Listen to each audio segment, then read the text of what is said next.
Velika većina ljubitelja slot igara sigurno je čula za igru Starlight Princess. Kreacija je to popularnog provajdera Pragmatic Playa, a istog se razloga i nalazi u gotovo svakom online kasinu koji otvorite. Pravila ove igre nisu komplicirana, što više, ako ste prethodno igrali igru kao Gates of Olympus, onda ćete znati kako igrati i Starlight Princess. Ova slot igra nema klasične linije koje se gledaju za osnovne dobitke, već morate skupiti barem 8 istih simbola na bilo kojim mjestima u jednoj vrtnji kako bi došli do njih.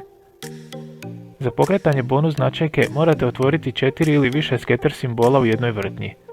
Međutim, onim kojima je to glavni cilj u igri i ne žele se oslanjati na sreću, besplatne vrtnje mogu kupiti za iznos koji je 100 puta veći od njihovog osnovnog uloga.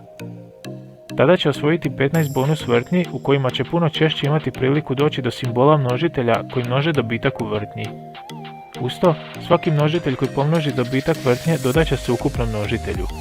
Tako će svaka dobitna vrtnja u kojoj se na ploči pojavi barem jedan množitelj biti pomnožena ne samo s njim ili njima, već i s ukupnim množiteljem. To znači da je za što veći dobitak potrebno u bonus vrtnjama skupiti i što veći ukupni množitelj.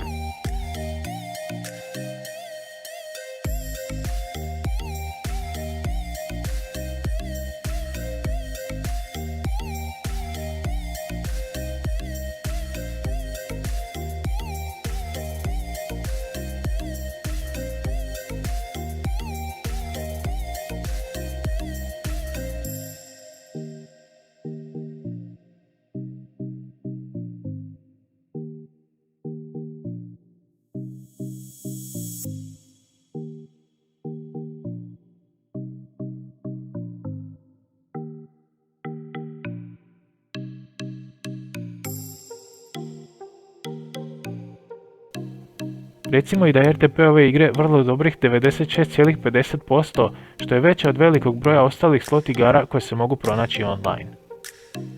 Za više detalja o ovoj sjajnoj igri svakako posjetite i link u opisu. Vidimo se u idućem videu.